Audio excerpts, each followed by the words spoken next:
거룩하게 사는 자가 복이 있습니다. 예수 믿고 구원받은 사람들은 성령으로 거듭난 거룩한 존재가 되었습니다. 거룩한 백성은 거룩하게 살아야 그 삶이 복이 있습니다. 여러분 거룩한 백성이 되었습니까? 확신이 없는 분은 하나님의 말씀을 들어보세요. 너희는 택하신 족속이요 왕같은 제사장들이요 거룩한 나라요 그의 소유된 백성이라. 이제 확실히 믿어집니까? 우리는 다 거룩한 백성이 되었습니다. 원래 이 거룩은 하나님께만 붙일 수 있는 단어입니다. 그런데 우리를 그 아들 예수 안에서 거룩한 자로 만들어 주었습니다. 존재적으로 거룩한 자를 만들어 주었어요. 이 세상에서 아무리 수양하고 돌을 닦아도 거룩의 근처도 못 갑니다. 하나님의 거룩 근처도 못 가요. 그런데 오늘 여러분은 바로 예수 그리스도를 믿음으로 성령으로 거듭나서 거룩한 존재가 되었습니다. 오늘 여러분 대단한 존재인 줄 아세요? 이 거룩한 존재, 어느 정도로 거룩한 존재가 되었는가? 예수님처럼 거룩한 존재가 되었어요. 자, 성경은 거룩하게 하는 자와 거룩함을 입은 자가 다 하나에서 낳느니라고 그랬어요. 여기 거룩하게 하는 자는 예수님이고 거룩함을 받은 자는 우리예요. 근데 예수님이나 우리가 다 하나에서 하나님으로부터 난 것입니다. 우리가 예수님과 같은 출생이란 말이에요. 예수님과 같은 DNA를 가졌단 말이에요. 하나님으로부터 난 자가 된 것입니다. 그래서 예수님은 우리를 형제라 부르심을 부끄러워하지 않는다고 그랬어요. 왜? 예수님과 같은 존재로 우리를 만들어 주었기 때문에. 자, 이렇게 거룩한 존재가 된 우리는 거룩하게 살아야 합니다. 사람은 자기 신분에 어울리게 행동하고 신분에 걸맞게 살 때 행복합니다. 그럴 때에 자존감도 느끼게 되고 성취감도 느끼게 되고 행복감도 만족감도 누리게 되는 것입니다. 자, 첫째, 거룩하게 사는 것은 구별되게 사는 것입니다. 16절에 내가 거룩하니 너희도 거룩할지어다. 여러분, 거룩이라는 말은 원래 원문 뜻이 구별한다는 뜻이에요. 우리가 하나님은 창조 때부터 다 구별하시는 하나님이에요. 어둠과 빛을 구분하시고 또 밤과 낮을 구분하시고 하늘 궁창 위에와 궁창 아래를 구분하시고 땅과 바다를 구분하시고 바다로 하여금 그 물이 넘치지 못하게 하시고 남자와 여자를 구별하시고 그리고 과일을 만들어도 먹을 수 있는 과일과 선악과를 구별해 놓았어요. 하나님은 구별하시는 하나님이에요. 자, 이스라엘 백성을 선택하신 것은 모든 나라 중에서 하나님의 나라, 하나님의 백성으로 선택한 거예요. 이스라엘 민족에게 율법을 주신 것은 하나님의 백성은 세상 사람들과 같이 살지 않아야 되고 하나님의 법을 따라 살아야 될 것을 그들에게 가르쳐 주신 거예요. 구별되게 살기 위해서 계명을 주셨고 율법을 주셨습니다. 하나님은 하나님의 것을 구별하십니다. 안식일과 절기를 거룩하게 하나님의 날로 구별하셨어요. 자, 자녀도 장자는 하나님의 것으로 구별하셨어요. 물질도 첫 열매와 11조를 하나님의 것으로 구별하셨어요. 자식이든지 가축이든지 열매든지 모든 것 하나님의 것 구별해 놓으셨어요. 그러므로 하나님의 것을 구별해 놓으셨으니까 하나님의 것은 하나님께 드려야 되는 거예요. 자, 얼마나 하나님이 철저한가 하면은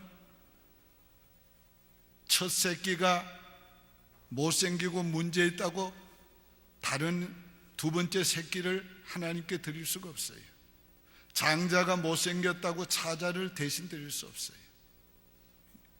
그만큼 하나님은 첫 것을 구별해 놓으시고 하나님의 것으로 구별해 놓으셨어요. 자, 첫 것은 하나님의 것이기 때문에 거룩하다고 하셨어요. 그래서 첫 것을 가지고 하나님께 헌신할 수 없어요. 왜냐하면 첫 것은 하나님의 것이니까 당연히 드려야 되는 거예요. 성경이 이렇게 말씀했어요. 소나 양의 첫 새끼는 이미 나 여호와의 것이므로 누구든지 이것을 나에게 예물로 드려서는 아니 된다. 이 말은 무슨 말인가 하면 첫 열매로 드려야지 그걸 다른 예물로 드리면 안 된다는 겁니다. 그걸 속죄 제물이나 번제 제물이나 그런 걸로 드려서는 안 된다는 거예요. 자, 현실적으로 얘기하면 첫 열매는 하나님의 것이니까 그 첫 열매를 하나님께 첫 열매로 드려야지 그거를 다른 헌금으로 드려서 안 된다는 말이에요. 11조는 하나님의 것이니까 하나님께 11조로 드려야지 그거 가지고 성교 헌금하고 구제 헌금하고 해서는 안 된다는 말이에요. 첫 것은 하나님의 것이기 때문에 그건 첫 것으로 하나님께 당연히 돌려드려야 되고 그 다음 헌물, 예물은 다른 것 가지고 해야 되는 거예요. 오늘 이것이 얼마나 중요한 말씀인지 몰라요. 이거 구별하셔야 돼요. 어떤 분은 보면 11조 가지고 마음대로 해요. 그거 가지고 선교도 하고 그거 가지고 구제도 하고 결코 하나님이 그렇게 하라고 안 했어요. 11조는 하나님의 것이니까 하나님께 드려야 되는 거예요. 그냥 믿습니까? 네. 자, 우리가 그렇게 하면 우리의 삶이 어려워지지 않겠는가?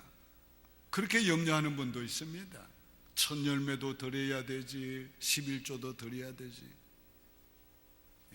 그러나 그건 우리의 인간의 계산입니다. 하나님의 계산은 달라요. 하나님의 것을 하나님께 드리는 자에게 하나님은 10배, 100배, 1000배, 만배도 주시는 분이에요. 그러니까 우리는 하나님의 축복으로 사는 백성이지 살아야 되는 백성이지 우리의 노력만으로 사는 백성이 아닙니다. 하나님은 거룩합니다. 하나님의 것도 거룩합니다. 그러므로 하나님의 것을 손대면 하나님의 거룩에 손댄 거예요. 그러니까 하나님이 충돌하십니다. 이스라엘 백성들이 가나안에 들어갈 때의 첫 성인 여리고는 하나님께 첫 열매였어요. 그래서 하나님의 것으로 드리라고 그랬어요. 그랬는데 아간이 외투와 금은을 조금 취했습니다. 이것은 단순히 그저 훔친 게 아니에요. 하나님의 거룩을 터치한 거예요. 그래서 성경은 이렇게 말해요. 여호와께 바쳐진 것에 대하여 그들이 범죄하였으므로 여호와의 진노가 이스라엘 백성들에게 불붙었다. 하나님의 것을 손대면 하나님의 거룩을 터치한 거예요. 그래서 하나님의 진노가 불붙는다고 그랬어요. 얼마나 중요한 말씀인지 몰라요. 왜 이렇게 하나님의 첫 열매, 첫 것을 그렇게 구별하시는가? 다 같이 따라합시다. 하나님을 첫째로 섬기라고. 하나님을 첫째로 섬기라고. 우리가 하나님을 첫째로 섬기는 것은 마음만 가지고 안 돼요. 결심만 가지고 안 돼요. 이것을 실제로 실천하면서 되어가는 겁니다. 그래서 첫 열매를, 첫 것을 하나님의 것을 하나님께 드리면서 하나님을 우리가 첫 자리에 모시게 됩니다. 섬기는 사람이 되는 거예요. 오늘 저와 여러분은 하나님을 첫째로 모시고 살아야 합니다. 그것이 복 있는 인생이에요. 하나님은 우리 인생의 첫째가 되셔야 될 뿐이에요. 절대로 둘째, 셋째가 되셔서 만족할 뿐이 아니에요. 경건한 성도들은 그래서 첫 열매를 드려도 매년 첫 열매, 또 매월, 매주, 매일 첫 열매까지 드려요. 물질만이 아니지요. 시간도 첫 시간을 매일 하나님께 드려야 돼요. 우리가 새벽 예배 드리는 것은 새벽 예배 이상의 의미가 있어요. 하루의 첫 시간을 하나님께 드리는 거룩한 하나님의 것을 하나님께 드리는 거룩한 제사가 되는 겁니다. 자, 오늘 우리가 하나님 앞에서 모든 영역에서 하나님을 첫 자리에 모시기 위해서 첫 것을 구별해서 드려야 합니다. 여러분, 거룩하게 살기 위해서는 율법의 수준을 뛰어넘는 예수님의 도덕 수준으로 살아야 해요. 자, 예수님께서 뭐라고 했어요? 너희가 11조를 하되 박하와 해양과 근처의 11조를 했지만은 너희에게 부족한 것이 있다. 의와 인과 신이 부족했다. 오늘 우리가 단순히 11조만 해서 안 돼요. 왜 나는 11조 했는데 하나님의 복을 안 주시는가? 그런 분이 있다면 11조를 드리되 의와 인과 신을 함께 드려야 돼요. 정말로 우리가 하나님을 사랑하는 마음으로, 하나님을 믿는 마음으로 오늘 우리가 드려야 합니다. 그럴 때 하나님이 기쁘게 받으시는 겁니다. 자, 마음으로 죄를 범해도 범죄했다고 예수님 말씀하고 있는 거예요. 마음으로 미워하면 살인죄를 범했다고 그래요. 마음으로 음욕을 품으면 간언죄를 지었다고 그랬어요. 예수님 말로서 형제를 욕하는 것만으로도 지옥 형벌을 받는다고 그랬어요. 나는 너희에게 이르노니 형제에게 노하는 자마다 심판을 받게 되고 형제를 대하여 라가라 하는 자는 공회에 잡히게 되고 미련한 놈이라 하는 자는 지옥불에 들어가게 되리라. 잘 들으세요. 예수님의 도덕률은 구약의 율법의 도덕률보다가 훨씬 위에 있는 겁니다. 오늘 우리가 그러니까 예수님 뭐라고 했는가 하면은 너희 말은 옳다 아니라 하라. 이에 지나는 것은 악으로 나는 것이니라. 여러분, yes, no 잘 하셔야 돼요. 어떤 분은 yes인지 no인지 도무지 분간이 안 되는, 그 분명하게 하셔야 돼요. 옳고 그런 거. 여러분, 요거 조심하셔야 돼요. 요거 잘못 놀리면 지옥 형벌 받는다고 그랬어요. 지옥 형벌. 아무렇게나 말하면 안 돼요. 오늘 구별되게 말해야 합니다. 믿음의 말, 그리고 긍정적인 말, 그리고 축복의 언어, 정말 하나님의 말씀을 하는 것처럼 해야 돼요. 너희 말이 내 귀에 들린 대로 내가 시행하리라. 그 말 무슨 말이에요, 여러분? 말로서 네 복록을 누리리라. 어떤 사람은 요 말로서 복을 누리는데 어떤 사람 말로서 복을 다 쏟아버려요. 그 성경에 그런 예가 너무 많은 겁니다. 오늘 우리 예수님의 도덕율로 사셔야 합니다. 그것이 오늘 우리가 거룩하게 사는 거예요. 우리가 그렇게 우리 힘으로는 살 수 없어요. 그러나 우리 안에 성령님이 계셔서 우리로 하여금 그렇게 살려고 하면 살 수 있도록 힘을 주세요. 두 번째는 거룩하게 사는 자가 복이 있습니다. 모든 사람과 더불어 화평과 거룩함을 따르라. 이것이 없이는 아무도 주를 보지 못하리라. 히브리 12장 14절의 말씀. 자, 거룩하게 사는 자는 주를 보게 된다.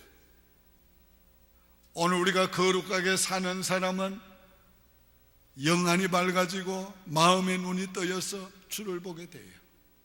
마음이 청결한 자는 복이 있나니 저희가 하나님을 볼 것이요. 마음이 청결한 자는 하늘을 보면서도 하나님을 보고 자연을 보면서도 하나님이 보여지고 꽃 한 송이를 보면서도 하나님이 보여지고 바람 소리를 들으면서도 하나님의 숨결을 느끼며 살 수가 있어요. 하나님의 기뻐하심과 좋아하심을 느끼며 살 수 있습니다. 그뿐만 아니에요. 하나님과 사귐이 있다고 그랬어요. 그가 빛 가운데 계신 것 같이 우리도 빛 가운데 행하면 우리가 서로 사귐이 있고 그 아들 예수의 피가 우리를 모든 죄에서 깨끗하게 하실 것이요. 요한일서 1장 7절의 말씀입니다. 하나님은 빛이십니다. 하나님은 빛 가운데 항상 계십니다. 그러므로 우리가 빛 가운데 곧 거룩하게 살면 하나님과 사귐이 있어요. 여러분, 하나님과 사귄다는 것은 하나님과 교제한다는 말입니다. 하나님과 교제하며 사는 것이 얼마나 복이 있는지 여러분 모릅니다. 부유하신 하나님과 교제하면 여러분 부유해집니다. 사랑의 하나님과 교제를 하면 그 하나님의 큰 사랑을 받으며 삽니다. 선하신 하나님과 교제하면 하나님의 선하심을 맛보며 살게 됩니다. 좋으신 하나님과 교제하면 하나님의 모든 좋은 것을 우리가 누리며 살게 되는 것입니다. 그의 기쁨, 평안, 그의 부요, 그분이 가지고 있는 그 모든 좋으심을 우리가 나누며 살 수 있게 되는 거예요. 만약에 여러분에게 누가 당신은 누구하고 제일 친해? 나는 김 집사, 나는 박 권사, 나는 아무개 장로. 더 친할 수는 있지만 그보다 더 친해야 될 분은 뭐예요? 나는 하나님과 친해. 나는 예수님과 친해. 난 예수님이 제일 좋아. 오늘 우리가 이런 고백을 하는 그리스도인이 되어야 합니다. 그런 사람은 복 있는 사람이에요. 하나님과 사귀며 사시기를 바랍니다. 하나님으로부터 모든 좋은 것을 얻는다고 그랬어요. 온갖 좋은 은사와 온전한 선물이 다 위로부터 빛들의 아버지께로부터 내려오나니 그는 변함도 없으시고 회전하는 그림자도 없으시니라. 야고보 1장 17절의 말씀. 우리가 좋으신 하나님과 사귀면 하나님의 좋은 은사, 온전한 선물을 받게 된다고 그랬어요. 참 너무 놀라운 거예요. 빛들의 아버지 하나님은 모든 좋은 것에 권한이세요. 우리가 빛 가운데 살 때, 거룩하게 살 때 그 넘치는 모든 좋은 은사와 온전한 선물을 우리에게 줍니다. 예를 들면 첫 열매를 드리면은 네 창고가 차고 네 포도틀에 새 포도즙이 넘치리라. 그렇게 된다. 자, 우리가 11조를 하나님께 드리면 네 창고가 넘치도록 부어주리라. 바로 그렇게 된다. 안식일을 거룩하게 지키라. 그리하면 여호와 안에서 즐거움을 얻을 것이라. 너를 높은 곳에 올리고 네 조상 야곱의 기업으로 너를 기르리라. 하나님의 온전한 선물, 내 영과 육에 다 필요하고 유익된 온전한 선물을 우리 하나님께서 주신다고 그랬어요. 언제요? 우리가 빛 가운데 거할 때, 거룩하게 살 때 하나님 주신다고 그랬어요. 예수님 말씀하신 도덕적 수준으로 살면 팔복을 누리게 되고 플러스의 복을 누리게 돼요. 믿습니까? 예. 거룩하게 살기 위해서는 힘써야 합니다. 자동적으로 되는 거 아니에요. 바울 사도가 이렇게 말했습니다. 너희 속에 그리스도의 형상을 이루기까지 다시 너희를 위하여 해산의 수고를 하노라. 그리스도의 형상 이루기까지 다시금 해산의 수고를 한다. 오늘 우리가 거룩하게 사는 것은 힘쓰고 애써야 되는 겁니다. 그렇게 노력해야 돼요. 물론 우리가 힘쓰는 것만으로는 안 됩니다. 궁극적으로는 성령님이 도와주셔야 돼요. 그러므로 우리는 성령님을 의지하고 힘쓰고 애써야 합니다. 한번 물어봅시다. 여러분 거룩한 백성이 되셨습니까? 예. 여러분 거룩한 백성으로 살면 복 받을 줄 아십니까? 그러면 거룩하게 사십시오. 거룩하게 사십시오. 금년에는 우리가 복 받은 사람으로 삽시다. 정말 예수 믿으면서 왜 복을 못 받습니까? 복 받은 사람으로 안 사니까 그러는 거예요. 오늘 금년에는 우리가 기어코라도 복 받은 사람으로 살아서 하나님의 복을 누리며 살아야 되겠어요. 하나님 복을 누려야 돼요. 기도드리겠습니다. 오직 주의 사랑에 매여 내 영 기뻐 노래합니다. 이 소망의 언덕 기쁨의 땅에서 주께 사랑 드립니다. 오직 주의 임재 안에 갇혀 내 영 기뻐 찬양합니다. 이 소명의 언덕 거룩한 땅에서 주께 경배드립니다. 주께서 주신 모든 은혜 나는 말할 수 없네. 내 영혼 즐거이 주 따르렵니다. 주께 내 삶 드립니다. 주